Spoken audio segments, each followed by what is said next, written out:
welcome to episode number 384 of the Plain Talking UK podcast. I'm Carlos, and in this week's show, Carlos drones on about maths, Nick talks to us about the logistics of a diversion, and Andy teaches us some history. But seriously, we talk about passengers with no seats, hands-free bathrooms, and how you, dear listener, can go air racing, and we hear from Elliot Seguin in his chat with Nick, part 2.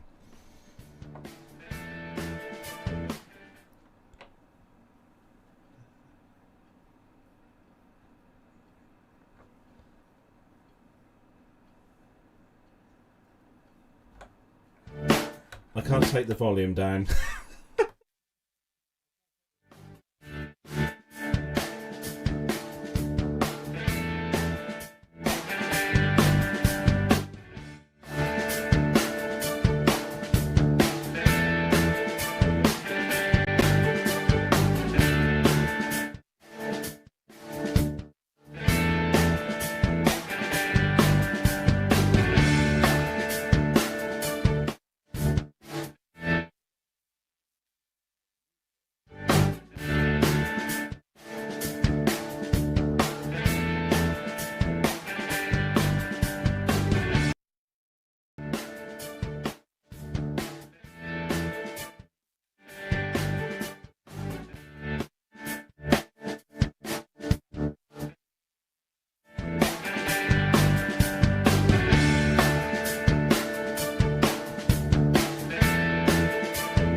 Well, that was fun. We do love an intro, don't we, on the show?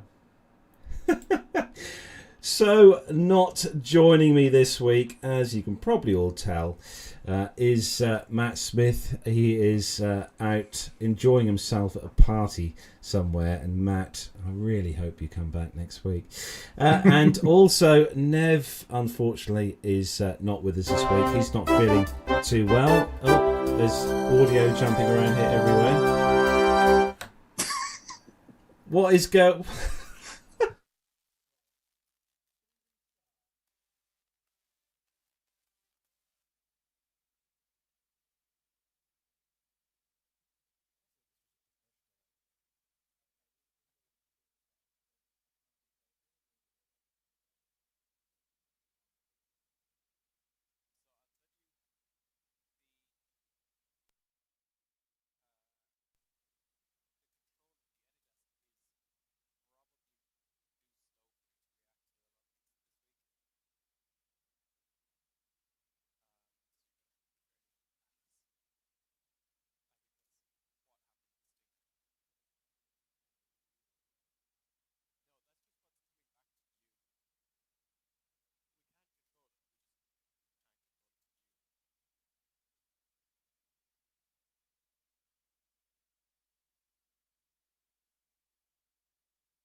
Ooh.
10, 9, 8, 7, 6, 5, 4, 3.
Well, hello and welcome to episode number 384 of the Plain Talking UK podcast. I'm Carlos, and in this week's show, I drone on about maths, Nick talks to us about the logistics of diversions, and Andy teaches us some history. But seriously, we talk about passengers with no seats, hands-free bathrooms, and how you, dear listener, can go air racing. And we hear from Elliot Seguin in his chat with Nick, part 2. And not joining me this week, unfortunately, as you may have all guessed by now, it is Matt Smith. He is not with us this evening, unfortunately, and will hopefully be back next week on the show. And also not with us this week as well is Nev, because Nev has unfortunately got man flu, a bout of man flu, so he can't be with us tonight as well. But hopefully Nev will be back soon. On the show. Hopefully next week Nev will be back. And Armando can't be with us this week because he is at the Reno Air Races having an absolute whale of a time there with the pictures he sent us this week in the group chat. So he's having some good times there.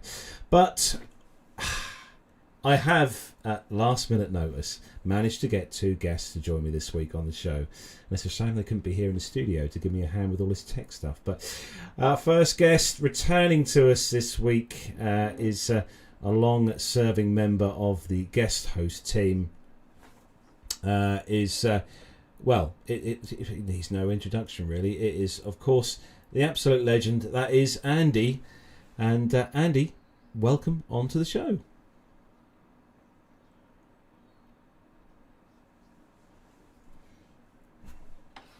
Started late, yeah? Yeah, you're still getting paid, even though we started late tonight, so don't worry. Brill. No, thanks for having us again. Looking forward to the show. So how are things are you, Andy? What's been going on in the world of an Airbus captain? Of me, well, very little work. I went on holiday to Barbados a couple of weeks back, and I have just got over the dreaded Rona. Oh, no! Yeah, got out of isolation today. Feeling much better than I did last week, but the vaccines work. Only lasted a few days. So I'm fit and healthy again and raring to go back to work next week. Oh, great. Hopefully lots of flying coming your way. Well, yeah, with the changes today, fingers crossed. Oh, yeah. Much there more has been flying. Some changes. Yeah, there has been some changes. Well, hopefully, fingers crossed, you'll get back to some sort of normality soon. Because as we all know, our beloved, wonderful, awesome Captain Al is returning to the skies as well soon, so that's all good news. So it's good to see. Yeah, I was talking to Al the other day. He's very happy to be getting back to work. Good on him. Yeah, good on you, Al. It's nice to see all you guys getting back in the air and doing what you should be doing, flying those awesome aircraft. Well, we have secured another guest this evening on the show, and it's cost us a few £1,000s to get this guest to come on the show, but it was worth every penny of the money spent, and it gives me great pleasure to welcome onto the show someone who sent us in some feedback, and actually does send us in feedback, and actually sent us in some great feedback which we played out last week, which is that interview with Elliot Seguin. And well, we thought we'd have him on the show this week just so we could see what the chaos is like before we go live. So welcome onto the show, it's Nick Codling. Thanks, Carlos. Nice to be here. It wouldn't be the same without a bit of pre-show chaos. So it's makes us all appreciate Matt a little bit more, I think. See, you guys, honestly, you should see what it's like here before. We actually did have to have a bit of a video call a moment ago just to sort a few issues out with some tech in here with Matt. So we interrupted Matt during his meal, but he sorted it for us, even though he's about 1,000 miles away at the moment. But Nick, how are things with you? Yeah, really good. It's a Friday evening, so obviously a Friday evening wouldn't be the same without PT UK. So looking forward to getting stuck in. So hopefully no more tech gremlins. Does it feel weird being sort of like, how do I say this, the other side of the? Yeah, I'm on the other side this evening. It is quite strange. I must confess. It's a bit like being at work, really, because these Zoom calls are a bit of a thing these days, aren't they? They are. There's no doubt about that.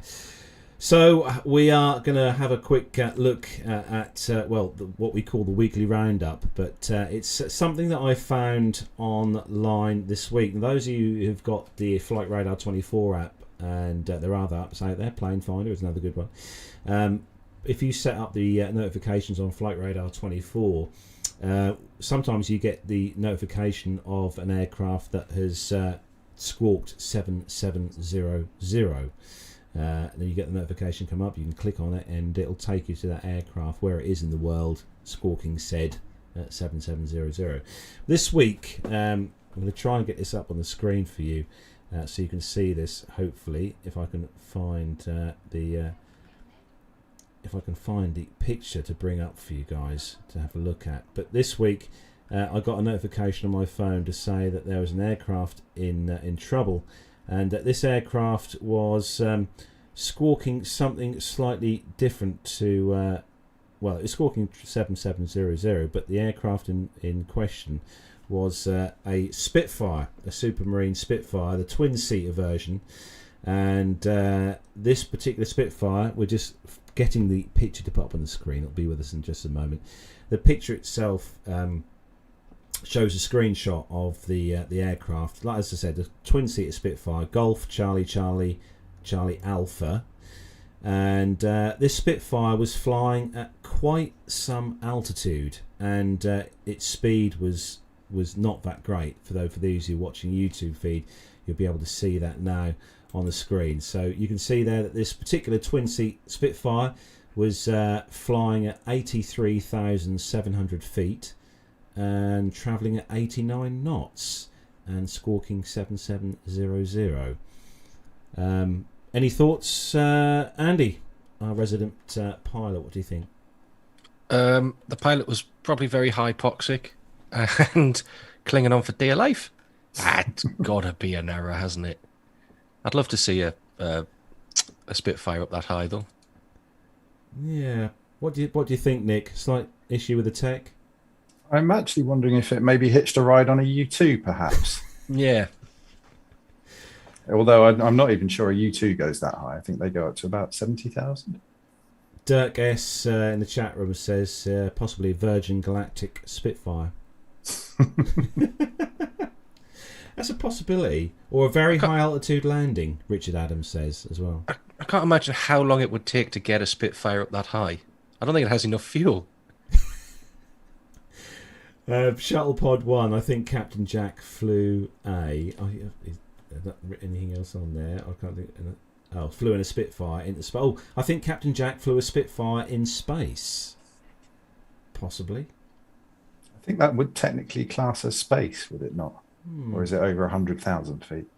I don't know. How high did Richard Branson go? I can't remember how high he went now, actually, with his aircraft, the Galactic one. But there was a lot of things about that, wasn't there? Did he actually go in space? This, that, and the other. But anyway, we're not here to talk about that.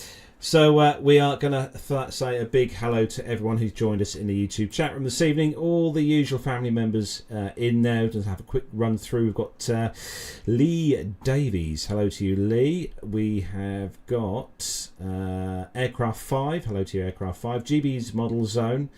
Richard Adams. Dirk S. Mazouz Karim. Hello to you, Mazouz. Masha's also in there. Good evening to you, Masha. Hope you've enjoyed the sun today. We had some good sun in the Europe today. Well, over our side of Europe we have anyway. We've got Neil Braden. Hello to you, Neil. Nick Codling's also in the chat room. That's always good to have a guest keeping an eye on the chat room as well. We've got Sturman. Hello to you, Garth. Thank you for tuning in. APG Show's also watching. I expect they're loving this as well. Andy Wilson. Hello to you, Andy Wilson. How are you? Main man Micah. Hello to you, Micah. Good to see you in the chat room this week. And also, just going to make sure I don't. Shuttlepod1. Hello to you, Shuttlepod1. Hope you're well. And thanks for joining us today on the show. So don't forget, if you are listening to this as a audio podcast, don't forget to hit the subscribe button and the bell icon on YouTube, which is right next door to the subscribe button, to be notified when we're live and recording new episodes, because we'd love to have you in the chat room with us. And if you're listening on the audio show, our audio podcast actually, and you've downloaded through iTunes or one of the various podcast downloading apps, don't forget to give us a rating on there as well, and we'd love to hear from you. A review on there would be great as well. So I think, guys, it'll be time, even though we're running slightly behind, but anyway, it doesn't matter, to do some aviation news. So if everyone's ready, Yep. Let's do it. let's go.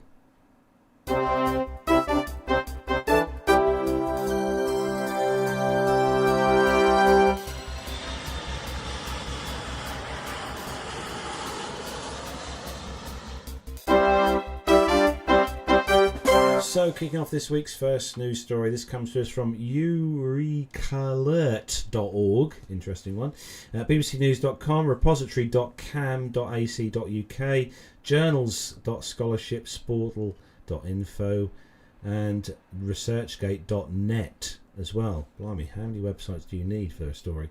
The headline on here: new technology could prevent airport drone chaos. So researchers have developed a real-time approach that can help prevent incidents like the large-scale disruption at London's Gatwick Airport in 2018, where possible drone sightings at the perimeter of the airport caused cancellation of hundreds of flights. The researchers from the University of Cambridge used a combination of statistical techniques and radar data to predict the flight path of a drone and whether it intends to enter a restricted airspace, for instance around a civilian airport. Their solution can spot any drone before they enter restricted airspace and can determine early if their future actions are likely to pose a threat to other aircraft.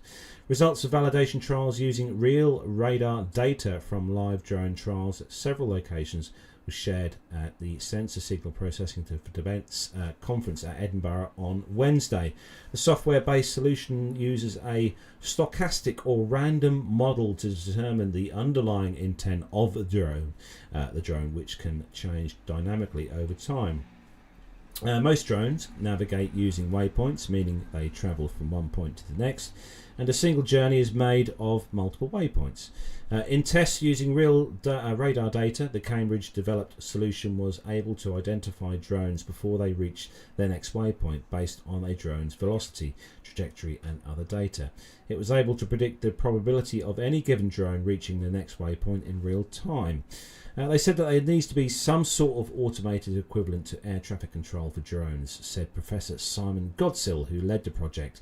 But unlike large and fast-moving targets like a passenger jet, drones are small, agile and slow-moving, which makes them difficult to track. They can also be mistaken for birds or vice versa. Dr. Yangming Lang was also from the Department of Engineering, who developed the underlying algorithms, said that in tests our systems were able to spot potential threats in seconds, but in real scenarios those seconds or minutes can make the difference between an incident happening or not. The Cambridge researchers say their solution can be incorporated into existing surveillance systems, making it a cost-effective way of tracking the risk of drones ending up where they shouldn't. The algorithms could, in principle, also be applied to other domains such as maritime safety, robotics and self-driving cars. So I suppose the question is, Andy, have you ever had to do something because you've seen a drone, or you've had an issue with UAV? Thankfully not.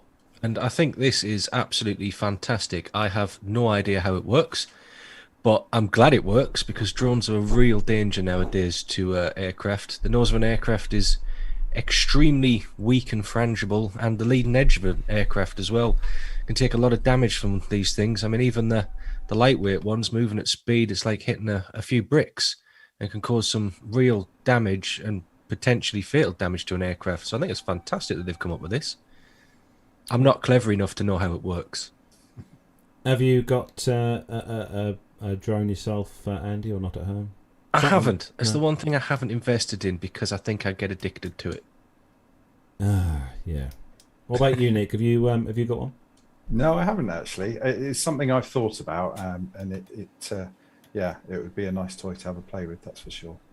Yeah. Have you got one, Carlos? No, I've never had the urge to get one. I've always seen the Maverick Pros and the DJI Phantoms and stuff people have got. And I think I'd be love to have one of those, but I'll probably end up crashing it. Yeah, that's another concern of mine. Every model aircraft I've ever owned, I've crashed it, which Yeah. says nothing about my actual flying ability. I'm just not very good with RC aircraft. Yeah. I'm not quite sure if I'd. Plus all that money as well, because they're not cheap either. They're like, you're talking DJIs are sort of thousands of, or £800, £900 for one of those. Yeah, it's a lot of money to brick. Yeah, that is a lot of money. So we're going to move on to the next story. So next one is for you, Nick, and it's a normal story that we'd have for Matt, but it's a Ryanair story this week. Yep, as is tradition for story number 2, it's a Ryanair one. So Ryanair opens a €50 million training centre in Ireland with plans for 5,000 new staff.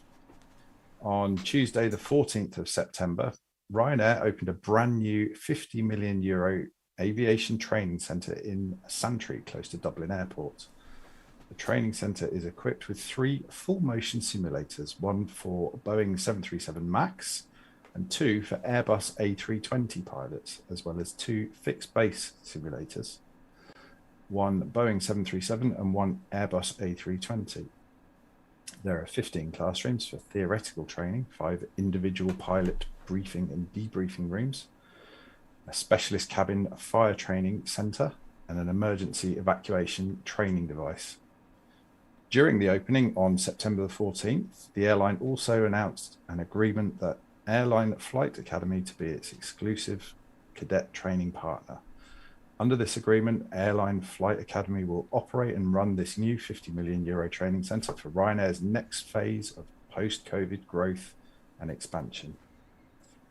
Access to these new facilities will enable Ryanair to recruit and train over 5,000 new pilots, cabin crew, engineers, and ground operations professionals over the next 5 years. Jobs which will be necessary for crew to operate Ryanair's 210 new Boeing 737 Game Changer aircraft, which is the 737 MAX, which will enable Ryanair to grow annual traffic to 200 million per annum by 2025. Ireland's Deputy Head of Government, Taoiseach Leo Varadkar, hang on, let's try that one again, Leo Varadkar, said at the opening, after what has been an incredibly difficult 18 months, today's announcement is a real vote of confidence in the airline industry as it rebuilds after the pandemic. The €50 million investment in a new training centre and the creation of 5,000 jobs across Europe will mean fantastic opportunities for pilots, cabin crew, engineers and ground ops professionals over the next 5 years. It's incredible growth and makes me really optimistic for the future. Congratulations to the team involved. £50 million of a I mean, this is going to be good for I think for the younger generation who are now learning to fly, who want to maybe progress, and but I wonder how much of the actual training is paid for, or how much of the training is going to be paid for by the airline. Probably not a lot. It's interesting that it's not exclusively Boeing as well. I Yeah. noticed that they have the 320 capability there. So, Well, they own Lauda now, don't they? okay, So makes sense. I've got a friend who's out doing a Airbus type rate. Well, not type rating 'cause he's already rated, but doing the conversion course at a place over in Dublin at the moment for them. In fact, it could be this place that he's actually at. But yeah, so they've got Lauda as well, and they've clearly had to build this now as well because of the old Brexit word. Before long, all the training centres in the UK won't be much use to them for EASA stuff. So I can see why they did it. It's good that there's lots of building going on and expansion in aviation, and people are becoming more confident again. Did you pay for all your for your training at the beginning, Andy? When you When I did it a long time ago now, it was you got the bank to basically give you the cash, and then the airline paid it back to you over 7 years. It's sort of a tax efficient way to do it. All in agreements with HMRC, I might add. But yeah, it's very, very different now. It was a quarter of the cost of what I'm seeing people being quoted now to learn to fly. It's madness. how much, just off the top of your head, Andy, do you know would it cost? What now? No, if you were gonna, It's from zero to hero. If you're going to go through one of the big schools, you're looking at 120, 140,000. Wow. That's a house. I mean, you can do it cheaper. Obviously, if you go modular and do it in small chunks, then yeah, you can do it cheaper. That is a lot. That is a lot of money. Yeah, it really is a lot of money, especially if you're only young. That is a lot of money. Yeah, we'll have to keep playing the lucky dip every Saturday in the lottery, I think. Keep trying. We'll keep trying. So, Andy, we're going to go with you next for this next one. This from Gatwick Airport, and it's good news for engineering. Yeah, and this comes from one of my favourite newspapers I like to read when I'm stuck in the hotel in Gatwick. It's from the Crawley Observer. Gatwick Airport has recruited 4 new engineering apprentices for its 2021 cohort, with an equal split between males and females for the first time. The move highlights the airport's ongoing commitments to provide opportunities for women in STEM, which is science, technology, engineering and maths, roles. The 4 new apprentices, Harry, Zoe, Finley and Abby, aged 16 to 18, all come from local schools and colleges within the region, where Gatwick has been running a Women into STEM programme since 2018 to encourage more girls to take up careers in engineering. New apprentice Abby said, only 12% of UK engineers are female. I want to be part of changing this and showing girls that there are companies paving the way for female engineers. I want to help break the gender stereotypes and show young girls like me that they can be engineers and work in STEM roles. The new apprentices will start the 4-year mechatronics programme in September, with their first year taking place exclusively at East Surrey College. They will study practical and theory-based subjects, working towards a BTEC Level 2 before combining their studies with practical days at the airport in their second year. Gatwick currently has 16 apprentices across 4 cohorts, and the airport's successful apprenticeship programme has recently been recognised with awards amongst apprenticeship employers. The 5 apprentices graduating from Gatwick's programme this year have all been offered permanent roles at the airport. Their new positions commenced on 6th of September, working across areas including baggage, airfield, heating, ventilation and air conditioning, and specialist systems. Recent polls show that nearly 60% of local people consider Gatwick to have a positive impact on developing skills in young people, so it shows that our programmes are continuing to make a good impression and support our future generations. And applications for next year's engineering apprenticeship programme will be advertised in the autumn. That's very good, isn't it? Did you ever think about engineering before you, or was the piloting thing always a thing that you wanted to do? I was an engineer before, and I was a civil engineer. Ah. I built big things. I've worked on the Olympics. I did a lot of work on the Athletes' Village and the main stadium. Oh, wow. So there you go. But I used to dig holes. Yeah, you never thought that you'd like to sort of fix aircraft rather than fly them then? Oh, nah, that wasn't for me. I wanted to make sure I had a career completely outside of aviation, just in case it all went Pete Tong. How about you, Nick? Would you like to do something sort of on the engineering side of maintenance or something with aircraft? Yeah, definitely. I mean, I've worked in engineering for for more than 20 years now. And I have been lucky enough to work in an aviation related role. I worked for a company for a few years, designing stuff for IFE. But yeah, obviously as a plane nerd, you know, I'm always the one with my face pressed up against the window at the airport. So yeah, any chance really. Yeah, I think if I could go back, if I could go back to school, to my school years, and go back to when I was kind of then leaving school, I think I would have probably have decided to have chosen to have gone through a different path than the one I did, and tried to get into something working within aviation, whether it be piloting or on the ground. Hindsight's a wonderful thing. It is, yeah. I know. I'm still waiting for someone to build that time machine. So Doc Brown, if you're out there, just hurry up and get that DeLorean sorted. But let's have a look at the next one. This is the runwaygirlnetwork.com, edition.cnn, and aircraftinteriorinternational.com, and the crystal-cabin-award.com.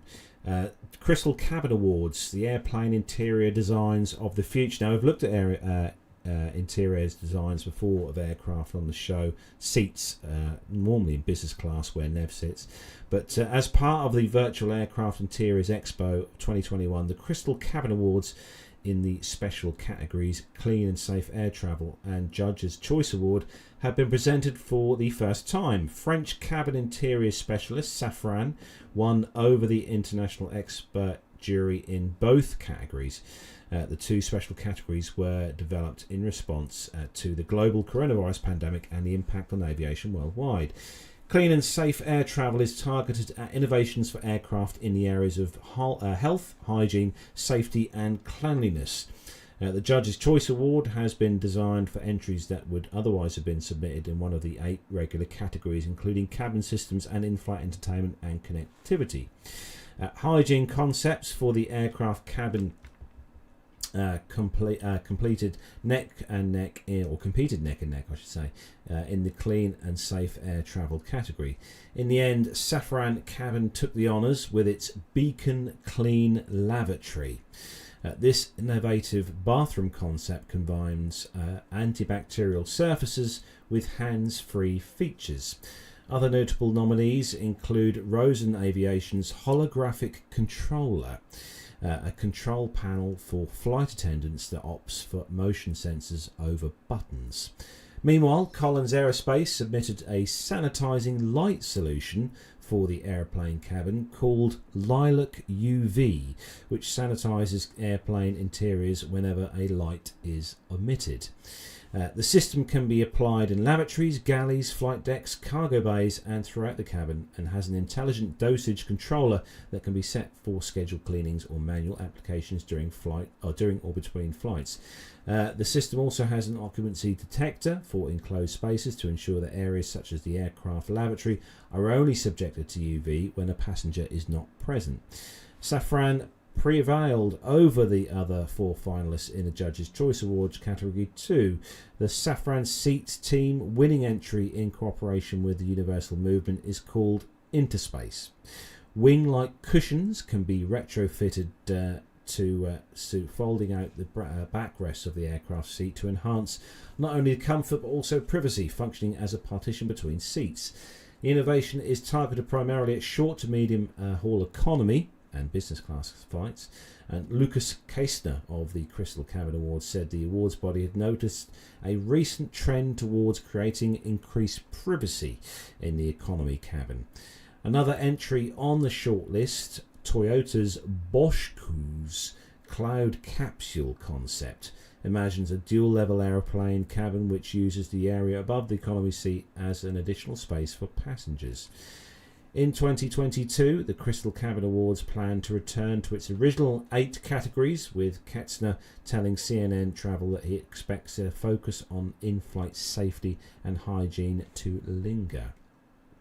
So I like this because we had a story not so long back on the show which had those like wheelable trolleys they wheeled through the cabin that had the arms that came out, which obviously emitted the UV light for cleaning. And obviously having this actually integrated into the overhead panels on the seats and in the cabins and toilets, I suppose, is a lot, I would say, less intrusive and a lot easier, I think, would be for the crews to use. What do you guys think? Will those lights also clean passengers? Because I think that could be a good thing. I've got to admit as well, when I was reading through it, I read Beacon Clean Lavatory as Bacon Clean Lavatory. And I thought, oh, that's a very, very interesting concept. I like the sound of that. Mm. So, are you not supposed to be exposed to UV rays? I suppose I know for the sun, I suppose, is for like the UV rays for it could be a bit bad for your skin. But I'm guessing these are a different type of UV cleaning light. I guess so, because there's lots of different types of UV, different bands, isn't there? There's a comment from Micah actually about saying how do we make sure that the ultraviolet light doesn't go off while there are people on board, as it could injure skin and eyes. So I guess there'd have to be some sort of interlock system, or pull the circuit breaker for it, and then it definitely couldn't work, something like that. Yeah. It's a good idea, and I do like some of the seating options there as well. Having those the wings that come out from the side of the seats, which is also a good idea. One of the things that I've always liked about when I've flown with Emirates on the 777 or the 380s, that those economy seats with Emirates have those kind of wings that come out from the side of the headrest, which you can kind of lean your head into. Yeah. Which not all airlines have in economy anyway, which is always a good idea. I like Richard Adams' comment, Easy could charge extra for a tan before you arrived. That's brilliant. But yeah, Micah is right. It will be very intense UV radiation. I guess there'd be, for the people operating it as well, there'd have to be some safeguards and systems in place to stop them getting injured. Yeah, it's. We think we need to know someone who knows a lot about these particular cleaning types of UV rays as to how they work and how dangerous they potentially could be, I suppose. Yeah, do they clean medical equipment in these sort of ways as well these days? I don't know, actually. That's not a bad call, actually. Whether it's used, because I think that kind of cleaning is used for other things as well, isn't it? In other industries, they use these particular lights for cleaning things. Perhaps we need to get a UV expert on the show. We'll try and find someone. Yeah. Okay, we'll get John to look for someone. So Nick, you have got the next story, and well, it seems like Emirates have had a slight issue with one of their A380 flights. Yeah, this is a good one. I actually saw this one, I think it was yesterday on simpleflying.com. It's quite a confusing one, so there will be a test at the end, so make sure that you're all paying attention. Passengers on Monday's Emirates flight EK216 from Los Angeles to Dubai got quite the world tour as they diverted not once but twice on their journey. EK216 is currently the longest commercial A380 flight and Emirates' longest passenger flight, while the Dubai to Auckland route is suspended. The flight normally covers a distance of 8,339 miles in a scheduled flight time of 15 hours and 50 minutes. The passengers on this particular flight spent over 24 hours on board the Super Jumbo. Wow. The flight departed LAX at around 5:20 p.m. Pacific time. However, after just shy of 4 hours in the air over northeastern Canada past Hudson Bay, an unconfirmed onboard medical emergency diverted the flight. The decision was made to divert to Toronto, and they landed after a roughly 7-hour flight. As a comparison, LA to Toronto directly would normally take 4 hours. So this was a 3-hour detour just to get to the diversion point. The flight took off again after just over 2 hours on the ground, but did not continue bound for Dubai. While Emirates A380 for an 8,000 plus mile flight is very well staffed with 4 pilots and 24 cabin crew, ultimately you don't want them working for 20 plus hours. At this point, the crew didn't have enough duty time left to fly all the way to Dubai. Emirates operations team had to find a way to get passengers home, which admittedly is more complicated than ever before, especially with current border restrictions. Emirates does fly to and from Toronto. However, Tuesday is one of the days without service. Even with a hypothetical flight, the timings from Toronto would mean accommodating passengers in Toronto for 19 hours, which in the current climate is quite a difficult task. Instead, the decision was made to operate a flight from Toronto to London. Why? Emirates already operate 4 daily flights to Heathrow, with 3 operating A380s. With several hours advance notice, it's much easier for Emirates to make sure that a crew is available to operate this flight. Emirates took the decision to cancel Tuesday's service from Heathrow to Dubai and instead use the crew to take over the EK216 flight. While some London to Dubai passengers were undoubtedly inconvenienced by this, with 3 other flights a day from Heathrow, the disruption to the global Emirates network was minimised. After a 4-hour stopover in Heathrow, passengers and crew from the EK216 flight operated by a fresh out of bed EK4 crew landed in Dubai at 7 a.m. local time on Wednesday morning, around 12 hours after initially scheduled arrival time. Wow. That's one hell of a flight. There's no doubt about that. Flight. I want to read the notes after this because it's quite funny. If you've managed to get this far without losing track of everything, you'll realise there was a spare A380 sitting around in London Heathrow without an appropriate crew after all this. Well, crew were presumably flown in one of the inbound Heathrow flights, and that A380 took over a regularly scheduled EK6 on Tuesday night, which is normally operated by a 777. That 777 was flown in from Dubai on the EK5, and the EK5 flew out again on an extra flight that, as far as we can tell, operated without passengers, though presumably cargo. Do you all follow that? Just about. I'm not sure I do.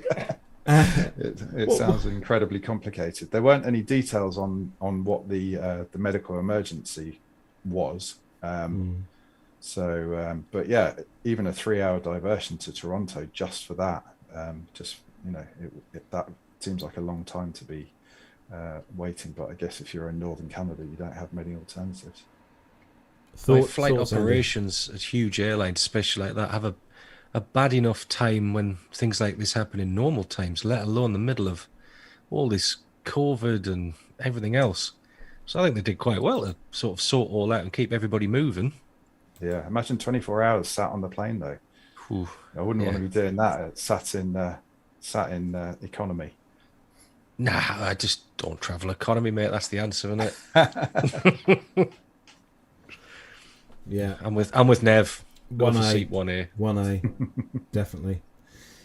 So, Andy, you have got the next story, and this is all about a Paralympian. Yeah, so a Paralympian outlines the harsh realities of flying with a wheelchair. Nico Langman is a professional wheelchair tennis player from Austria. At 24 years of age, he is Austria's #1 in men's wheelchair tennis and has recently returned from his second Olympic Games in Tokyo. Nico is a frequent flyer, often flying more than 60 times a year. For travellers like Nico, the difficulties start when they get to the airport. Speaking on a panel to discuss accessibility in aviation at the Aircraft Interior Expo yesterday, Nico said, when you want to check in, you have to go to special assistance. That often takes way more time, way more effort. People treat you in a very weird way. And I feel like the person who has to check me in gets like a little small heart attack because they don't know what to do with me. Forward-thinking airports like Heathrow are taking bold steps to ensure disabled passengers can get the assistance that is right for them. Specifically, facilities people choice to ask for help and not to force help upon them. Speaking about his flight to Tokyo, Nico said, it was 12 hours in the plane, and as soon as you step into the plane, you give away your chair and you give away all your flexibility and all your ability to move around by yourself. So then you depend on the crew to do the basic stuff like going to the toilet. We, the Paralympic team, discussed it and thought maybe if I don't drink for a few hours before the plane takes off, then maybe I don't even have to go to the toilet. Well, that's a bad idea. Yeah, one of us did it, and then he arrived with a bladder infection. Very bad. Most wide-body aircraft have a requirement to provide at least one accessible toilet. In narrow-body aircraft, there is no requirement yet in the US for airlines to provide accessible lavatories. The Department of Transport has been talking about it for some time, but nothing has been implemented yet. In the past, this was not such an issue, as single-aisle aircraft rarely flew for more than 2 or 3 hours. But with the rise in long-haul narrow-body flights, wheelchair users could find themselves on aircraft where it's literally impossible for them to get into the bathroom. Arriving at the other end of the journey, every wheelchair user has to hold their breath until their chair arrives in one piece. With the vast majority of wheelchairs do arrive unscathed, thousands every year become damaged in transit. Airlines have been required to report wheelchair damage to the DOT since 2018.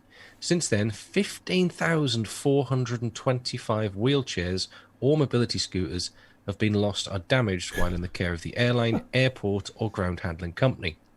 Figures that would likely be much higher if not for the decline in air travel with the pandemic. Every single wheelchair that breaks is one too many because it just takes away all the independence of that person. At the Paralympics, we had marvellous facilities for repairs, but on normal trips, there's not a whole staff of repairmen there. The World Health Organization estimates that around 75 million people need a wheelchair on a daily basis. That's around 1% of the world's population and twice the population of the whole of Canada. Wow.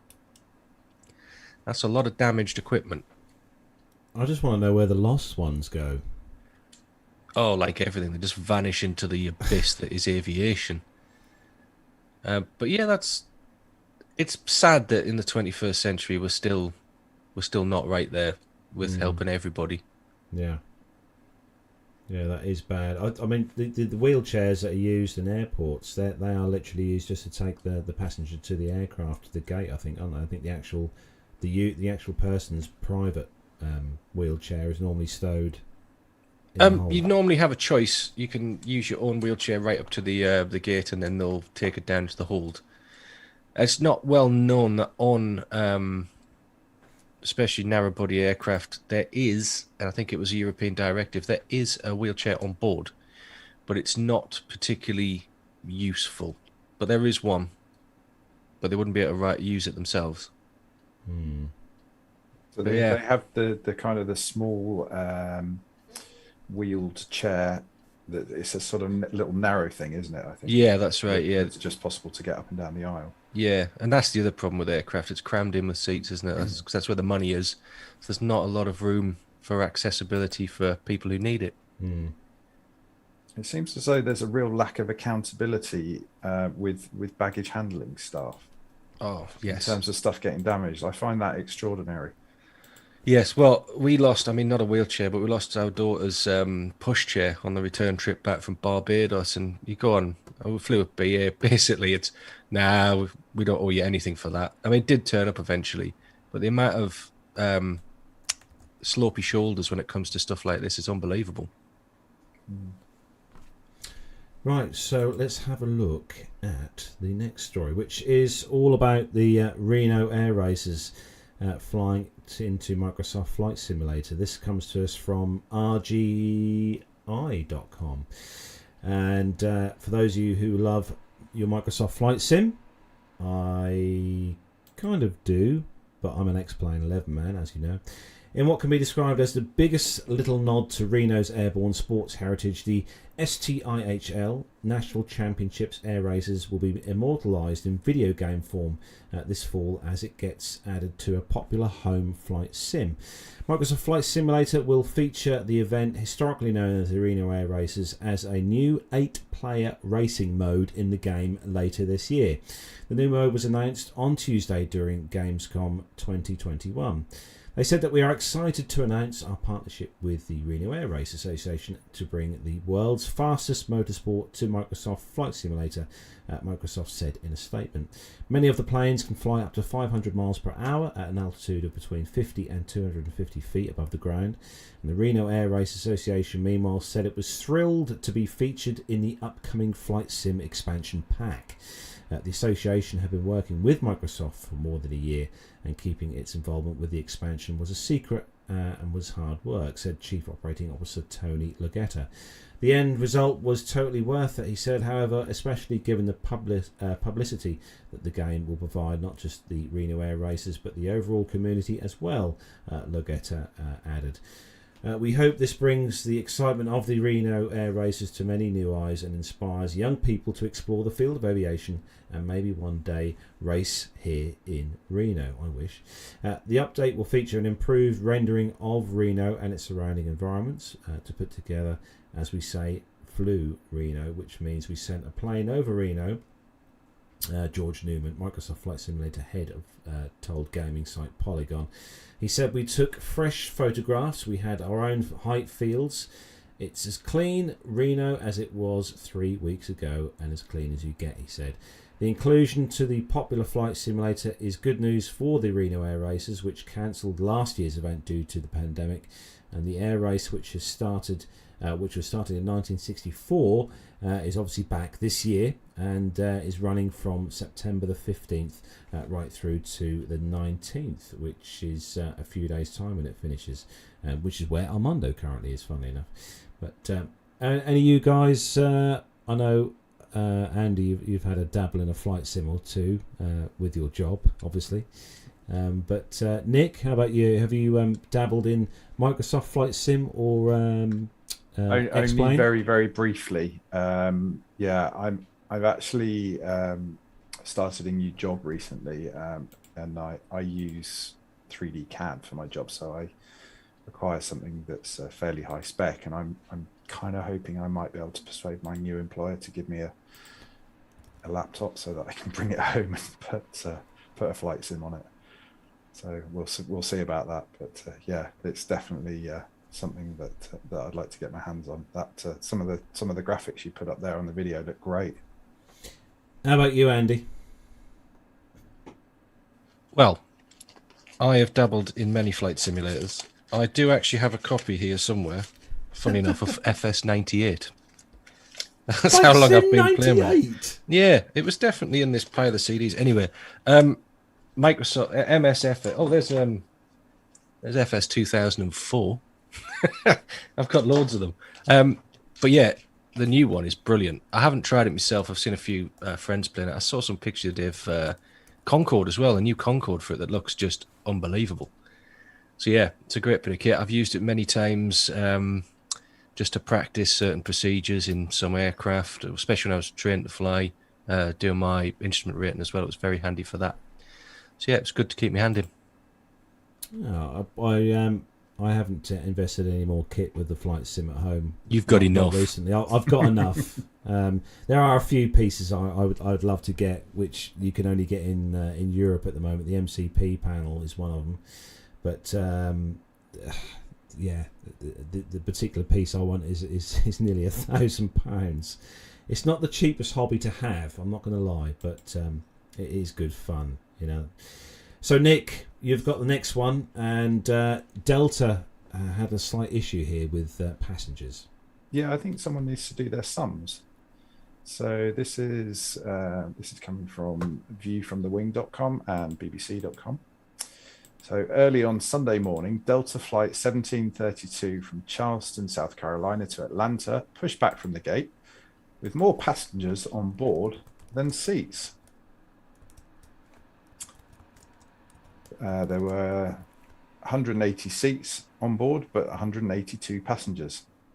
A passenger on board shared on social media that the aircraft pushed back and then two passengers walked to the front of the aircraft. A flight attendant came over the PA and mentioned two passengers on board didn't have seats and we'd need to go back to the gate to let them off, he explained. The plane wasn't yet on an active taxiway, so it was a quick return. The two extra passengers deplaned and the flight still managed to operate on time. According to a Delta Airlines spokesperson, Flight 1732 from Charleston to Atlanta this morning deplaned two employee standby passengers who did not have appropriate seat assignments. Our commitment to the safety of all our customers and crew remains our number one priority.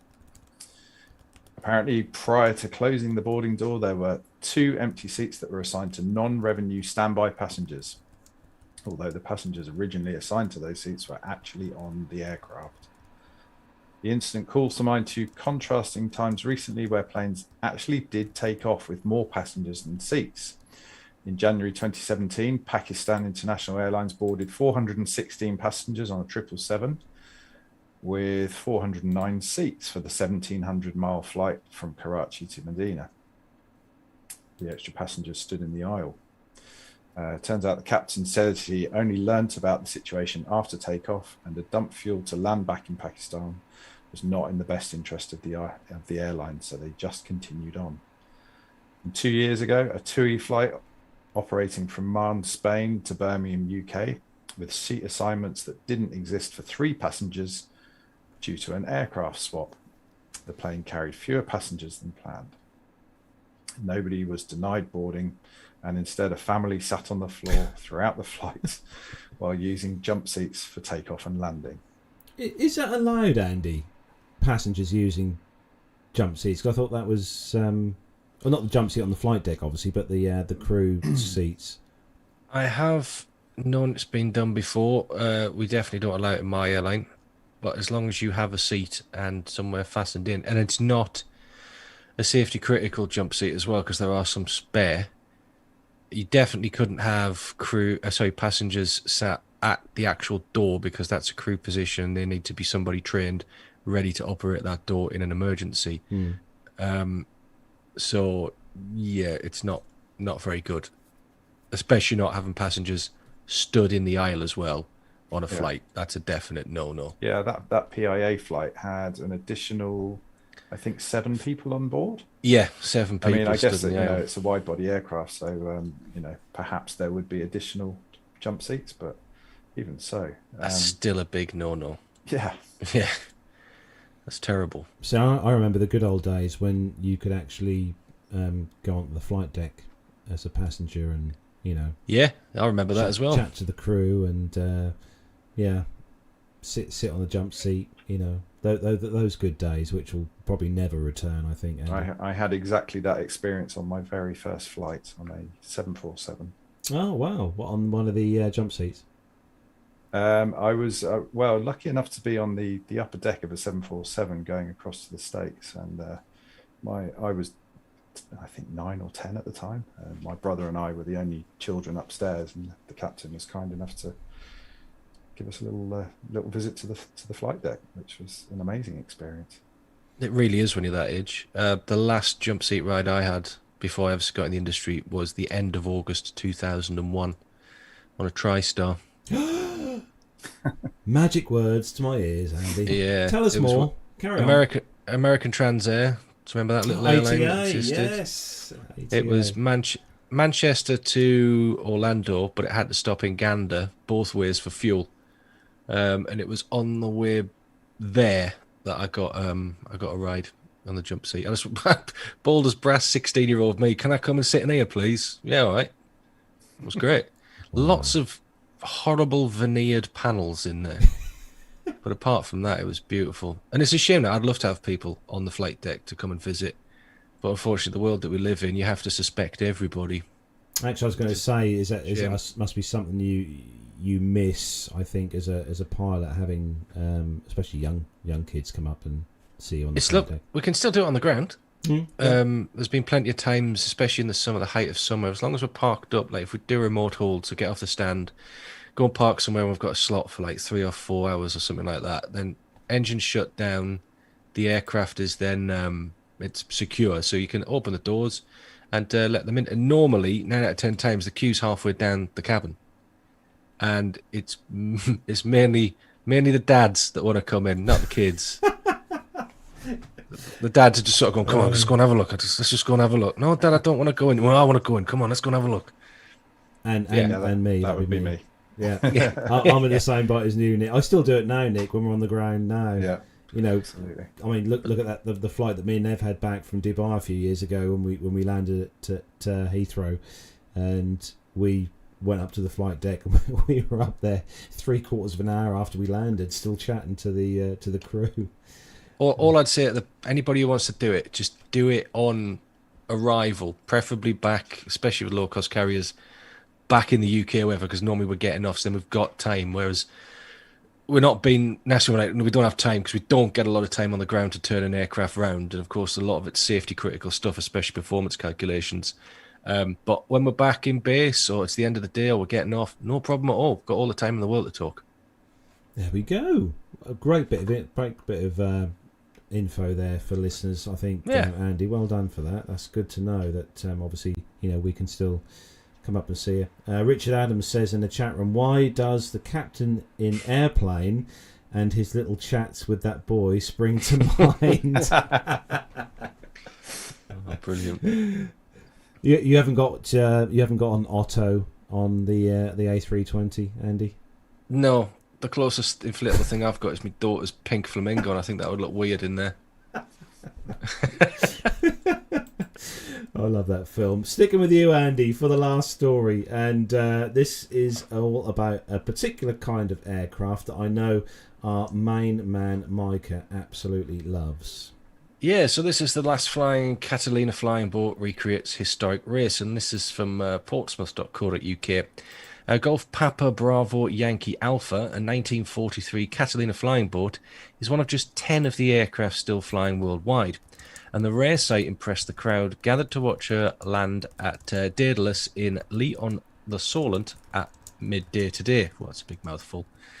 The historic aircraft arrived from her home at the Imperial War Museum in Duxford, with Fareham-based pilot Jeff Boyling behind the controls, alongside 7 other joint owners of the aircraft acting as air and ground crews. Pilot Jeff took 13 minutes to fly a triangular route from West Wittering, the Isle of Wight and Gosport, recreating the historic 1931 Schneider Trophy race. The recreated route around the Solent marks the 90-year anniversary of Great Britain securing the trophy. Jeff said it was a fantastic experience to fly the route after a diabolical 18 months for the aircraft. This is a good opportunity to bring the aircraft around the country. This type of aircraft likes to fly, so it's good to get it in the air. Solent Airport Daedalus manager Martin Francis said the rare plane's arrival brought huge kudos to the airfield. He said, having the kudos of this aircraft visit us is massive. It attracts the attention of residents and other rare aircraft. The son of well-known French steel and arms manufacturer Jacques Schneider was an aviation enthusiast who believed that float planes and flying boats were the most practical military and civilian design, since they could fly to any country with a coast, a river or a lake without requiring the construction of expensive airfields. On December the 5th, 1912, he declared a competition in which he appealed to manufacturers of marine aircraft to develop the world's fastest airplane. In addition to the trophy, which he called the Coup d'Aviation Maritime Jacques Schneider, the winner received £1,000 sterling. The race, which soon came to be known simply as the Schneider Trophy, became one of the most prestigious annual competitions in history. The distance flown had to be at least 150 miles over triangular route, but prior to that, Schneider expected all entries to cover a distance of 547 yards in contact with the sea. In later contests, the aircraft was supposed to sit in the water for 6 hours to test the integrity of their floats or hulls, and to race weighed down with whatever liquid they had accumulated if they developed leaks during that time. The ultimate stake in the contest was a permanent possession of the trophy, which would go to the country or pilot that could win it 3 consecutive races within 5 years. So there we go. Bit of history for you. Yeah, I got the chance a few years back to interview the crew of the Catalina at Duxford, and actually inside the aircraft itself, they invited us inside and sat just where the blister is. Oh yeah, well inside and chatted to the crew in there. It was it's really, honestly, it's amazing inside to be inside that aircraft and see what it was like. And looking at if you go up the front with the flight deck and stuff, it's honestly it is amazing piece of kit, that aircraft. Is this the same aircraft that got stuck up in Loch Ness as well? I think it is. John just said no. Yeah, he said that. Yes, it is. Yeah.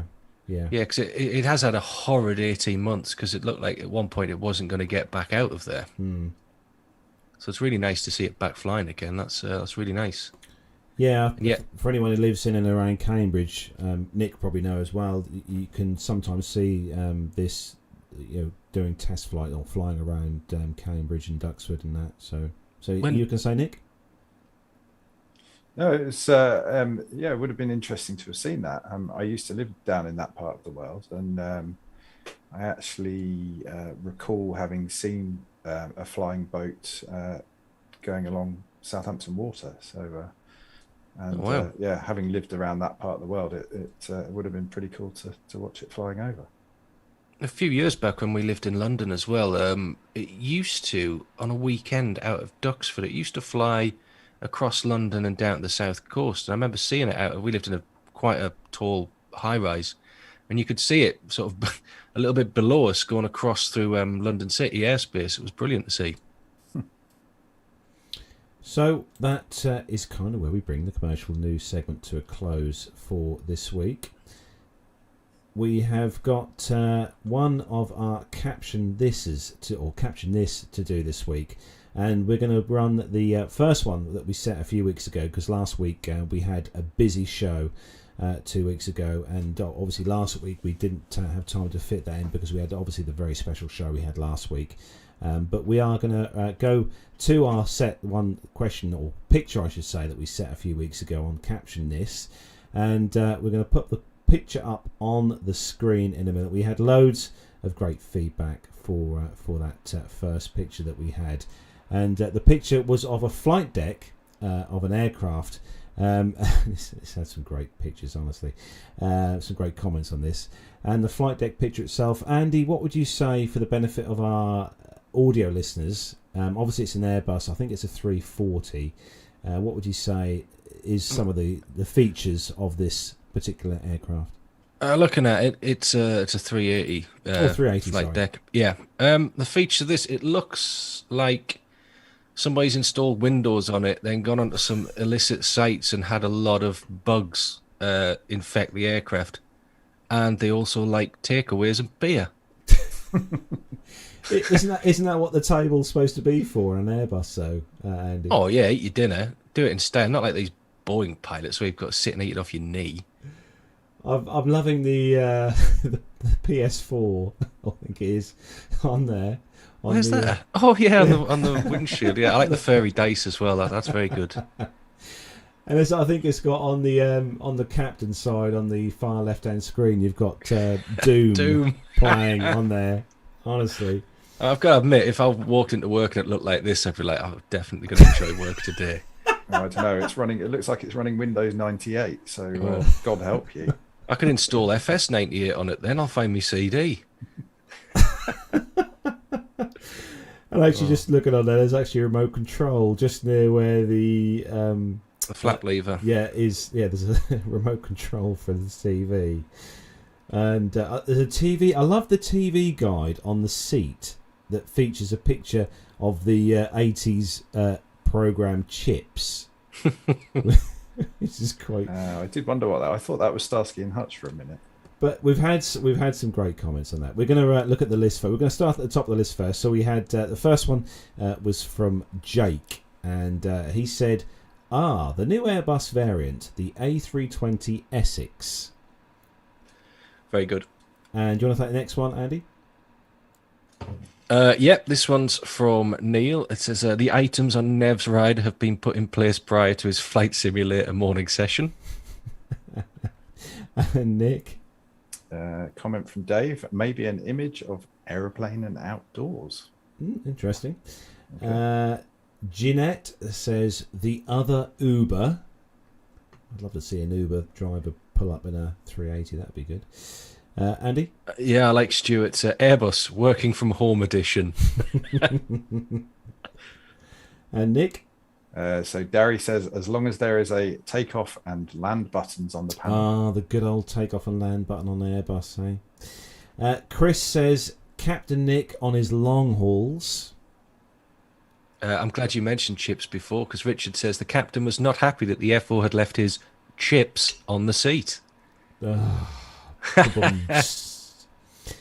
do you want to take Richard's one? Yeah, so Richard says Gemma didn't quite think it through when she asked Carlos to redesign the living room. No idea what that means. Trust me, I would love a living room like that. Dirk says they try everything these days to win the youth for this job.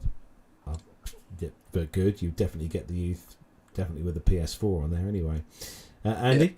There's a common theme. This Andrew says, looks like someone has moved the contents of Neville's office to this cockpit.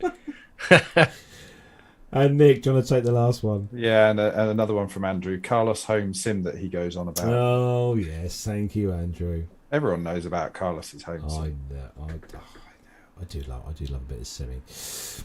So, next part of the show, and a very important part of the show. If you remember last week, if you were tuning into the show, we had a very special piece sent in to us from our guest tonight, Nick, who sent in the interview with Elliot and Elliot Seagrim.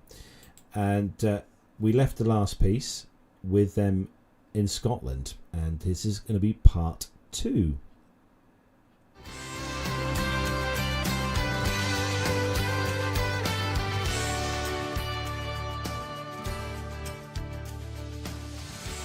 I think it's an interesting relationship that you have with a customer as a contractor, right? I mean, we've all had work experiences with different managerial setups, but I think in some ways, as a contractor, you're less exposed to these kinds of situations. And for me, I feel like we're way more exposed, right? Because at the end of the day, test pilots, what do you got to have 250 hours to be a commercial pilot, which in the US is all that you're required to do the work that we do. Right. It means I'm competing with a lot of guys for the work. And since we're pretty high visibility, it means anytime I stub my toe, the world gets to hear about every mistake I ever made. Okay. So we make it a real point to make sure we come out of every program with as much customer success as we can. Mm-hmm. So when I'm sitting in Perth, right, and I'm looking at the weather forecast, it means I'm going to go to the airport. It means I'm going to sit there and watch the weather and see if it's better than forecast, right, with my bags ready to go, even though I know that it's going to rain all day, and I know, right? But at the end of the day, we only had I think only a few days of insurance for the airplane. We only had the airplane has to get back on a boat and go home. We're trying to get all this stuff done, Okay. and the boat was delayed by 2 months. We were supposed to be here a couple months ago to do this when the weather would have been considerably better. Yep. So long story short, it came down right to the wire. Basically, we were doing those demo flights up in Wick. That was going good. Justin got here first. He assembled the airplane, did the initial test flights with the airplane, and then did the initial couple runs from Wick up to Kirkwall, which was our demonstration leg. Did that a few times. Then I arrived, and we were sitting there looking at the weather, and we're looking at this restriction, no visible moisture, no clouds, and we're looking at the route, and we're looking at every forecast thing, right? And, nothing against your forecasting capabilities, but things change here fast, right? And if you're going to be in the air for absolutely. 5 hours and you're not going to be able to count on cell service, how am I going to be confident that I can get to where I'm going when we take off? Sure. And frankly, I didn't think it was possible. We had a little bit of a shot. What was it? A week ago Monday. Mm-hmm. So a week ago Monday, and I decided to go for it. Got airborne, and we popped a transponder north of Glasgow just as it was starting to get hectic from a airspace standpoint. Right. So I had to abort into Perth. Those guys were freaking amazing, right? It's happened, and we landed at the only place probably in all of the UK that's a Trig dealership. They had a unit that would drop right in that was functional. Wow. And they had the test unit to prove that it was functional. They had the right guy there. TJ was there who could program it with our actual tail number. And granted, I mean, it still took a couple hours, but there was enough daylight left in the day, right? But there were some other complications that maybe are worth going into, maybe they're not, but fundamentally it's just tough to operate an airplane under those restrictions with that much visibility, right? And we got to the end of the day and we just couldn't make it. The weather window had closed, and I sat there for a week watching the weather, trying to find a slot to get down here. And it literally came down to if I had been 10 minutes later to take off, we would have canceled this whole South England portion of this It's project. been amazing, hasn't it? You've got down here, and the last couple of days, the weather's been absolutely stunning. Freaking phenomenal, I'm really, right? really happy for you. So guys. not only were we able, thank you. Not only were we able to do the run here from Exeter to Newquay and back to demonstrate that leg, but we were also able to do the run all the way down to Land's End, which meant that we did the full length of the UK from John O'Groats on the northern tip to Land's End on the very that's southern amazing. tip. I've been watching you guys on Flight Radar and thinking, oh man, I wish I was up there with you. To be honest, I feel spoiled. Like as an American, I feel like I'm the wrong guy to get to experience the entire like island. Like there's some like UK, historical cool guy that should be sitting there like looking down, and be like, that's the the Firth of whatever, and that's whatever the entryway into the Glasgow Canal, whatever. I mean, so it's funny. I don't know the UK that well, and what would typically happen is we're getting forecasts, and we call in forecasts, and you try to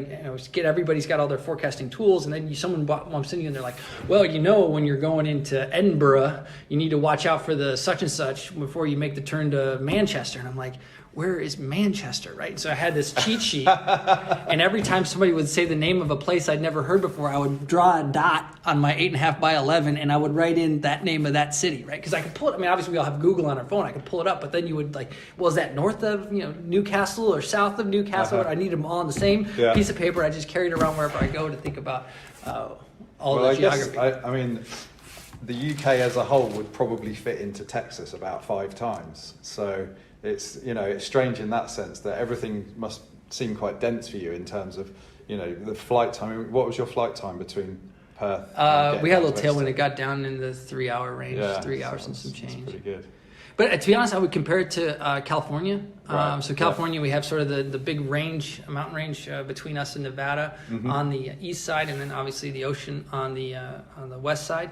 But there's sort of the same sort of big population centers and associated airspace. Right.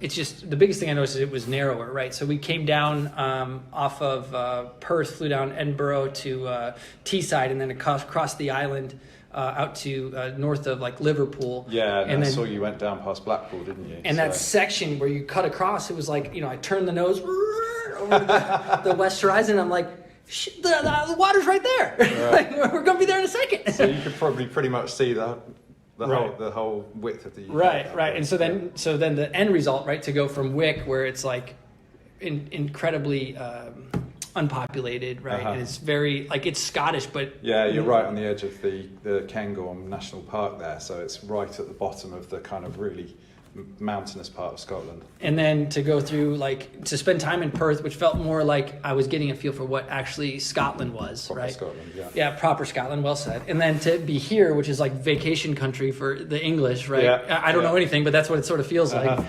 It's just an unusual opportunity to get a feel for the area. Yeah, instead of kind of being a tourist and going to London and seeing the Tower of London and all that kind of stuff. And to constantly be some different parts surrounded by people that are just stoked about the airplane and excited about what we're doing, and it's very rewarding.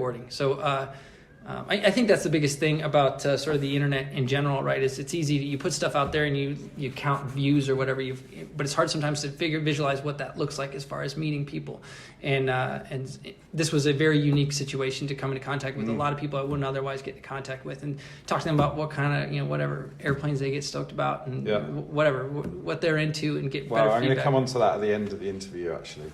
We have a standard question, but we'll get back to that. Okay. I was just going to ask you a bit about the aircraft itself, because we talked a bit about it a couple of weeks ago on the show, and from what I understand, it's so the installation is an inline. Yes. So although it's a multi-engine, yes, you've got it's kind of doesn't have the risk of flying a traditional multi-engine as everything's on the centre line. So I'm guessing that from a sort of a safety point of view, if you like, it means that you've got the electric power there, but you still have this kind of the redundancy of having the conventional internal combustion engine. 100%. So that's a great observation. I think what's interesting is that just recently the 4th Skymaster was converted to a hybrid configuration, gas electric hybrid. So Ampere did the first one. There's another company that did. They put one electric motor on the front of each of the 2 tail booms. And then there's the Ampere second one, and then the International Test Pilot School finished one just recently. But you said it exactly. So the nice thing about having everybody on the center line is the motors don't have to get along, right? In most cases, a twin engine airplane has 2 of the same motors, which means you're going to have to match your electrical output to that big Continental or Lycoming that is the foundation of everything, right? Yeah. So it means that you need a lot bigger electric motor, which means you need a lot bigger batteries, which batteries right now are the problem. So so by putting everything on the center line, you can run more scenarios, which I think what excites me the most about what Ampere is doing, we already talked about the difference between super long haul and super short haul. Yes. Is that there's a lot of other questions that go beyond I think there's plenty of graduate aerospace engineers right now that are tasked with designing a new electric airplane for the future, right? And it's you wave your hand on a PowerPoint and you do your battery density calculations and blah blah blah. Yeah. But there's 1,000 things that are hard to think of until you've actually done it, right? And I think the initial program in Camarillo was always sort of a demonstrator deal, right, where you're sort of proving the PowerPoint spreadsheet that you've done before. But now to take the thing on the road, right, and to be in a situation where I'm flying down the length of the UK and we have several people in cars driving along with 2 different kinds of electrical chargers because there are different power grids in Scotland, there are in California, than there are in England. Yeah. And so we have all the adapters and they don't all fit in one car, so we have to have 2 cars. Since you have 2 cars, you can put them in different places, and since it takes 16 hours to drive from Wick down to here in Exeter, it means that it probably makes sense to sort of stage them around the country as the dumb pilot tries to figure out where he can land because there's a raindrop, right? And these are interesting questions that go with what it's going to be like to really field an electric solution, right? And whether or not that electric solution will be one that's market viable, which is the fundamental problem, right? I think we're in such a moment right now where we all have cell phones in our pockets and we want to drive a Tesla, or we have a Tesla. I don't have a Tesla. Do you have a Tesla? Well, actually, today I went in a Tesla for the first time. Really? Okay. So yeah, I went on a work trip with a load of colleagues, and it was my first experience of going in an electric vehicle. What did you think? Well, aside from the fact that compared to my own car, it was very small. It felt kind of noisy on the motorway. Oh, wow. My initial impression was when you pull away and there's no noise. Right. So that was one of the things I wanted to ask you about. I mean, did you get the opportunity to fly purely on electric power, or did you always have, I'm guessing that you probably had... There's not much reason to that. turn the recip off with the configuration that we're running. Justin did it. I never was aboard for that testing. Mostly the question was... confirming the drag profile, and then he did it. I did the preliminary test, which was shutting down both motors independently and checking climb rates based on against the handbook, and then he rechecked that once the electric motor was installed, and then we were asked to demo it for the piece we did for. Anyway, we shot it air to air. Him shutting down and feathering the rear motor from a top quarter shot with this beautiful sunset lighting. It was amazing, and I've never actually seen the footage, but I was I have video that I took over the cameraman's shoulder, which is pretty impressive. Nice. But yeah, so the short answer is that it doesn't matter because we stand the electric up first. We start the electric first, and then when we go for takeoff power, we stand the electric up before we stand the back up, and it's remarkable the sort of the sound. Obviously, but there's a different relationship to thrust, right? It's like when you go from a recip to a jet, where you feel like you move this handle and then just the sweet Lord Jesus provides you with the thrust required to fly. Whereas with a piston, you feel like you can just feel it earning every bit of thrust. You know what I mean? Yeah. The electric kind of feels that way, sort of like a Tesla, right? Where you put the throttle down. And so is that because of the sort of the torque response? Because you've got that kind of instant 100% torque? There's instant, obviously, but it's just torque. It's not a power pulse and a valve opening and a valve closing and all the racket stuff that happens with the recip, right? It's just like more torque, less torque.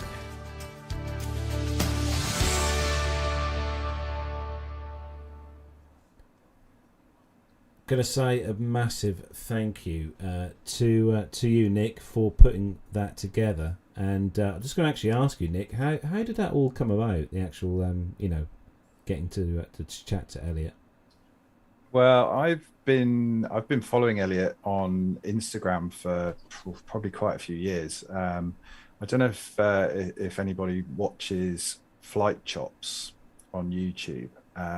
So he did a piece on Elliot. He had quite a famous crash in Mojave, which I think Armando mentioned about last week. So I started following him, and then obviously discovered that he was up in Scotland because of his Instagram. So we started exchanging a few messages on Instagram, and obviously the fact that they were flying into Exeter, my office is literally 2 miles from Exeter Airport. So yeah, pretty much at the last minute, we just managed to sort something out. He was on his final night in the UK. He was about to go out for dinner, and very kindly was able to spare me some time. And what a great guy. He was just really, really interesting to talk to, really enthusiastic. But what I really loved about him, although he's kind of a superstar in his field, but he was very humble, very down to earth, and very approachable. But he also really liked to give back his time, and he really appreciated the enthusiasm in what he's doing, and trying to keep an interest in aviation. So yeah, you've got to love people like that. Really great guy. Yeah, I think social media is a good way of connecting with people in the industry, like you did with Elliot there. We've got guests on the show before. We've had guests on that we've initially contacted through like their social media pages, and it's a good way of kind of making that first connection with someone and starting the conversation and like leading on to where you've gone with the actual. I'm hoping that Armando can catch up with him actually while he's out there. I mean, if anyone's interested in the Reno Air Races, Elliot's Instagram is well worth a follow, because he's been posting stories many times a day, giving updates on the racing, what's happening, and it's honestly fascinating.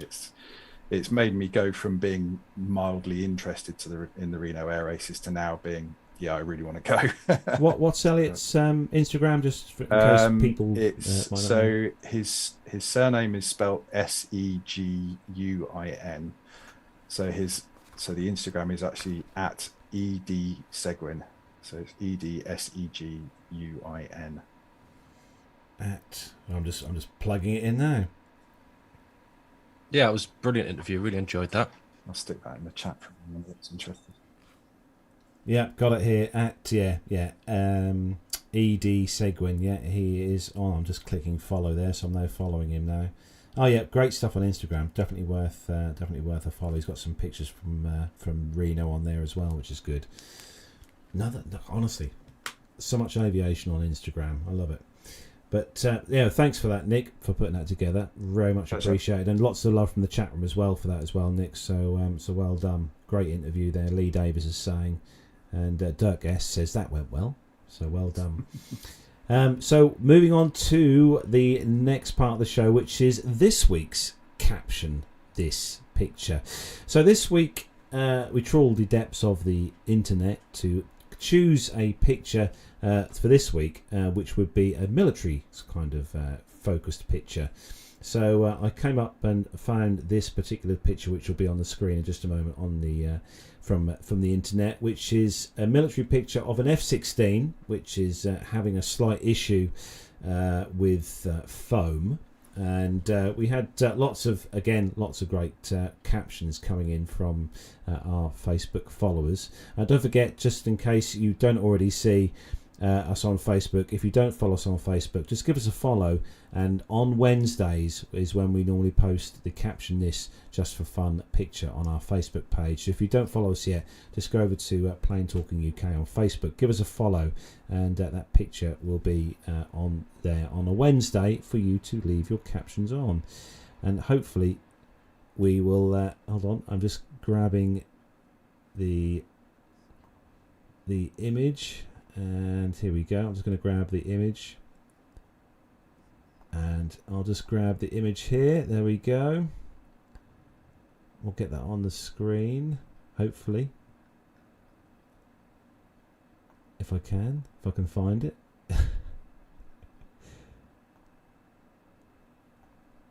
No, I'm going to find it. Don't panic. I'm going to find it. It's here somewhere. Carry on talking between yourself, guys. I can't wait to see this image. Don't panic. John's going to find it for us on there. But we had some answers anyway. We'll go for the captions first on the picture first then. So the first one we'll kick off with is from Jake, and he says practicing their cloud surfing. Andy, do you want to take Jenny's? Yeah, Jenny says this was filmed from a Canberra. And Nick? And the next one from Sasha, and here we get a rare glimpse of a baby fighting falcon having its bubble bath. And we've got Sue says just a normal summer's day in Syracuse. And Darry, this is what happens when you take your F-16 to Ibiza. Ah, there it is. And we've got Scott. Scott says the Ghostbusters have been at the Stay Puff Marshmallow again. Nick, do you want to take Bob's? Yeah, we've got one from Bob saying, "Has anyone seen the rest of the squadron?" And Neil this is says, awesome. "Have you?" Yeah, this is a great one. Have you done the Daz challenge? So for those of our American listeners, I mean, is there Daz in the US? No, I doubt it. So for those American listeners, Daz is a well-known, old-school, popular washing detergent brand. So Eric says, you mean there is another way to simulate being in the clouds? I must say that is a good way of simulating being in the clouds, actually. Nick, do you want to take the next one? Yep. John says, "Bath time for the Vipers." And Andy, take the last one. Yeah, Tim says, "Fire in the hole." And let's just have a look at the chat room and see what Richard Adams says would have been simpler and cheaper to use foggles. Good old foggles. So what we saw, this picture then, obviously, as we said, it's an F-16 in a hangar, and I think it's having a slight issue with fire retardant, would you say, guys? Yeah. What are foggles? What are Armand? foggles? Carlos Eden. Foggles are what you use when you're doing flight training. And you Yeah. put them on. What do they do? Well, they just fog everything up so you can't see. It's refresh my memory. Nick, know this. Come on, Nick. What, for when you're doing IFR training? That's the one. I was trying to think there. John, I'm going to put my size 11 somewhere in a moment. Yes, when you're doing IFR training. Well done, Nick. I knew we got you on here this week for that reason. So thank you to everyone who commented on that this week. Some great comments on there. And don't forget, check out Facebook next Wednesday when we put our next Caption This on there for you to comment on. I think John's got a picture that we're going to use next week, possibly.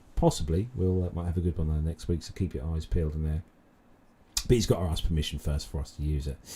So, we haven't got any military news this week. Armando's been very busy, as I said at the start of the show, in Reno. Hopefully, Armando's going to have some great footage and video and stuff from Reno, which we'll hopefully have on the show in a future show.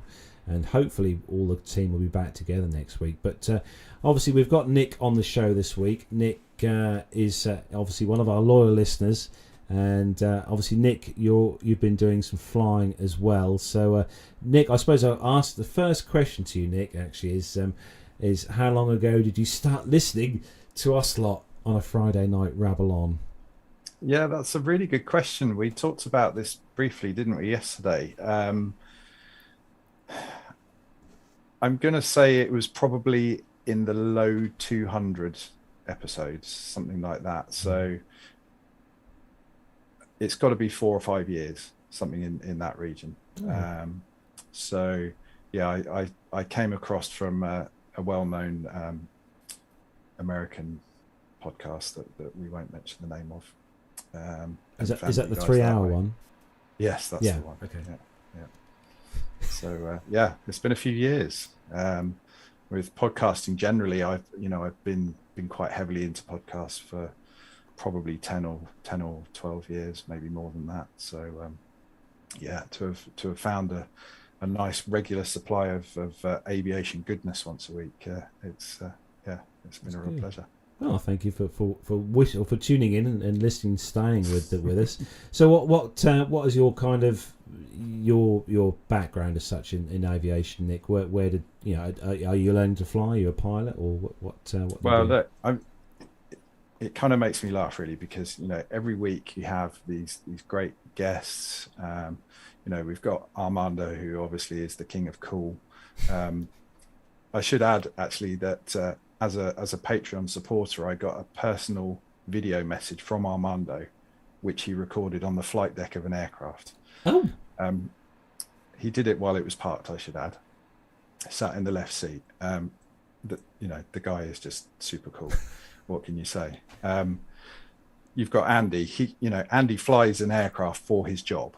I just look at them out of the window. So I don't know if you can see this here. This is my screen thing isn't working very well. I remember those books. A flight training manual. Oh, blimey, yeah. So this is the Pooley Air Pilot's Manual number 1.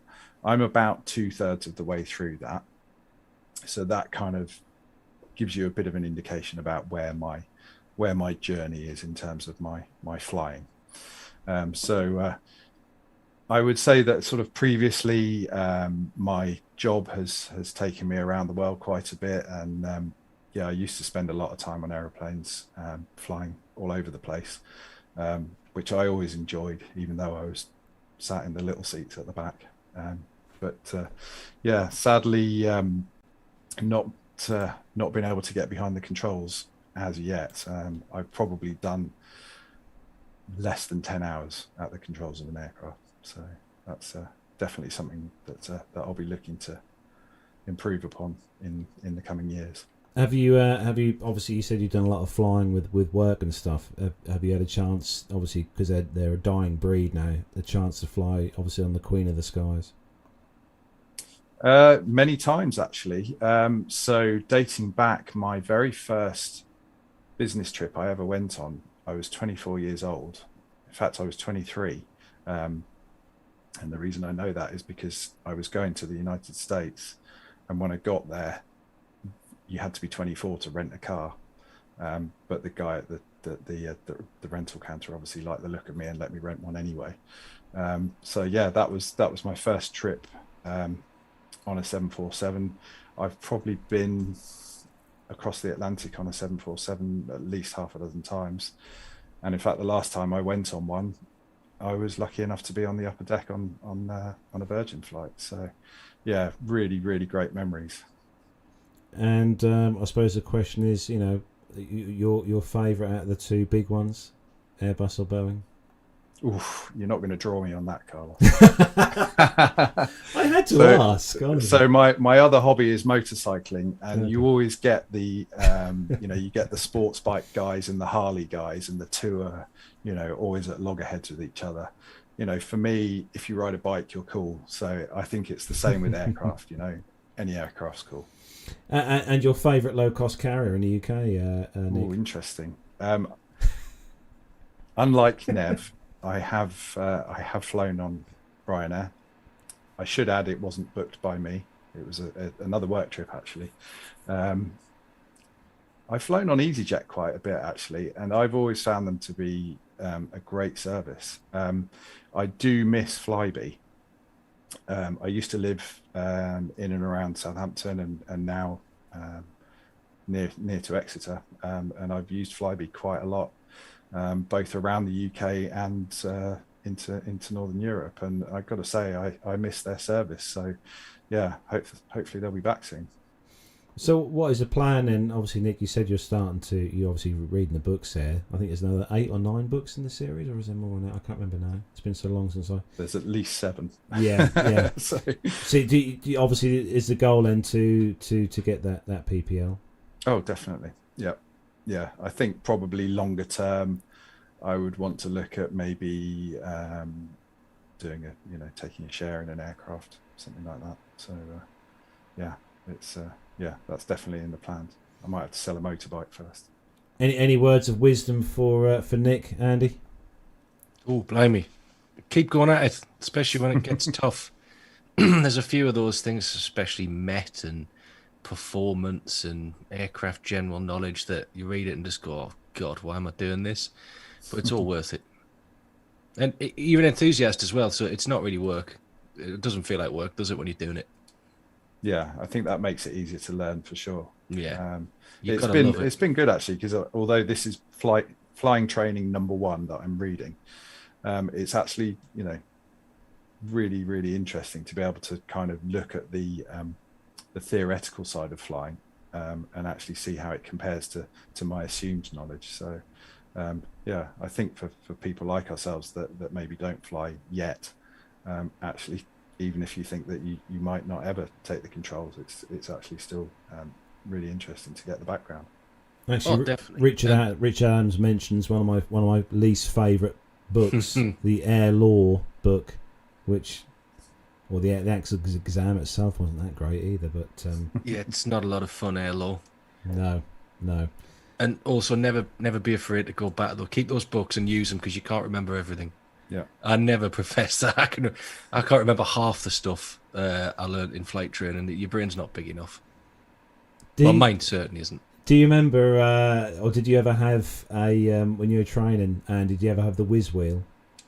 Oh yeah, the crap 5. Yeah, sorry, the that's it. CRP 5. Yeah, in fact, that's another relic that's in a cupboard here. I've still got that. And what was the ruler that they use? I forgot. I've still got mine at home. The little the ruler to Oh do your yeah, distance. for drawn on charts. Yeah, drawn on charts. This one. That's it. Can't really see it. Yeah, you can't really see it. Yeah. But yeah, I've still got everything from flight training. I still use it for various bits and pieces. Really? Yeah. Oh, have you had a chance to look at a whiz wheel yet, Nick? No, not yet. That's Oh my word! that's some excitement that's coming my way. That is one of the things that's so exciting. Honestly. Oh yeah, then you've got Mercator charts when you get to air nav. You've got polar stereographical chart. Oh, you've got some great stuff coming up. Are you guys trying to put me off? No. It's all fun and exciting things. No, it's good. Just getting through the exams. I think was the toughest part. Is getting through the exams is the hardest part. I think. I got up to as far as probably most people know, as cross country stage. Solo cross country is when I kind of finished and changed jobs. But the exams were definitely an interesting part of learning to fly. I was more of a practical lover myself. I liked the actual hands-on flying of aircraft more than the classroom-based stuff. Yeah, me too. Yeah, I was never one for exams, unfortunately. Richard Adams says Met is seriously very interesting. Dirk S says, any pilot flight student here ever experienced air sickness? I tell you what, the only time I've ever experienced any sort of air sickness when I've been in the air was when Dan took me up a few years ago in the Long EZ at Seething, which we've actually featured his aircraft on the show, and that was the only time I ever felt sick on a flight at all, on a GA kind of flight at all, and that was probably because Dan was flying it like he stole it, because it is slightly an aerobatic kind of aircraft as well. But what about you, Andy? Obviously you fly something slightly bigger, but have you ever, in your early days of training, ever felt a bit Never once have I felt airsick. Just something that doesn't affect me. In a car as a passenger, if I try to read something, oh god, I feel terrible. But in an aircraft, no, well, I'm fine. What about you, Nick? Yeah, same. Yeah, I've never had an issue with it. Had some pretty interesting flights on occasion, and never had a problem. As long as I don't spill my gin and tonic, I'm fine. That is the most important thing. Well, honestly, I wish you all the best, Nick, for the future, and hopefully we can possibly follow your journey as you progress along with all the books and stuff. And well, you might need to be patient. We'll be patient. We'll be patient. But it is interesting stuff. Actually, I will one day get back into it. Get back into doing the flying. But it is something I do miss incredibly much. I tell you, especially doing the job that I currently do, which involves me travelling to a facility which is literally across a field from where I learned to fly. So all the time I'm there, there's constantly the caravan, Cessna Caravan, taking off and landing, various GA aircraft, PA-28s, Cessna 172, 150s flying, and also some other sport aircraft as well flying overhead, which can be quite off-putting when you're trying to concentrate on driving a lorry. But I suppose we better do some social media links for the show. For those of you who may not already know, don't forget, if you want to follow us on Facebook, Twitter or Instagram, you can follow us Plain Talking UK. That WhatsApp number, +44 757 224 9166. Email the show, podcast@plaintalkinguk.com, and on the website as well, allthews.plaintalkinguk.com. On there you'll find links to our shop where you can purchase yourself a PTUK t-shirt. I know that a few people have had those recently, and also the mugs as well. We've got mugs on the store as well. If you want to purchase yourself a PTUK mug, you can on there. And also there's that Amazon link on the website as well. If you do your shopping through there, that's also something that helps the show as well. And if you want to become a Patreon of the show, as Nick said he's a Patreon of the show, you can find the links on there to Patreon and also PayPal as well if you'd like to donate to the show. Would be very much appreciated. But Nick, one last question for you before we start to wrap things up then is obviously that question, which you know what that question is. I don't have to tell you what the question is.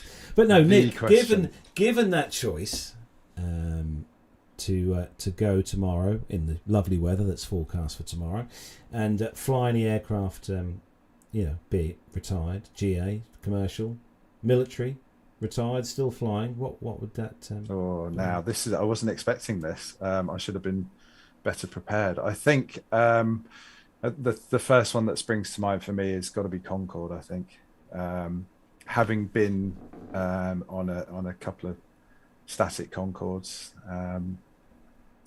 It's a big regret that I never got that opportunity before it was retired. So, I think that would be the one for me.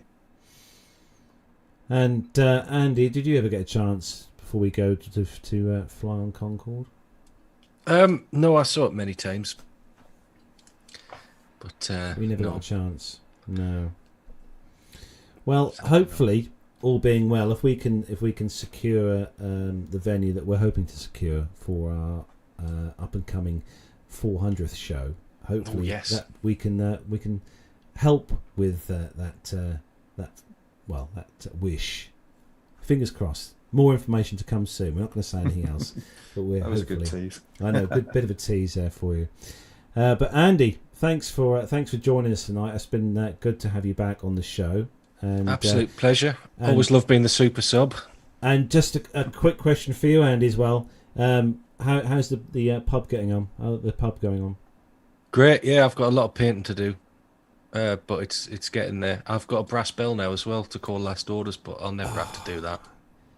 But have you got any aircraft parts in the pub? No, not yet. Don't worry. You need to get those bits. aircraft parts in that pub, Andy. You need. For everybody out there, all I get is WhatsApp messages from Carlos with links to various aircraft parts.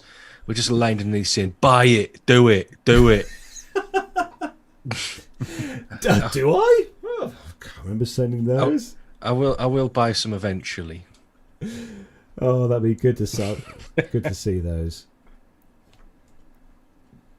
Dirk S is saying apparently a wooden prop on the wall is mandatory.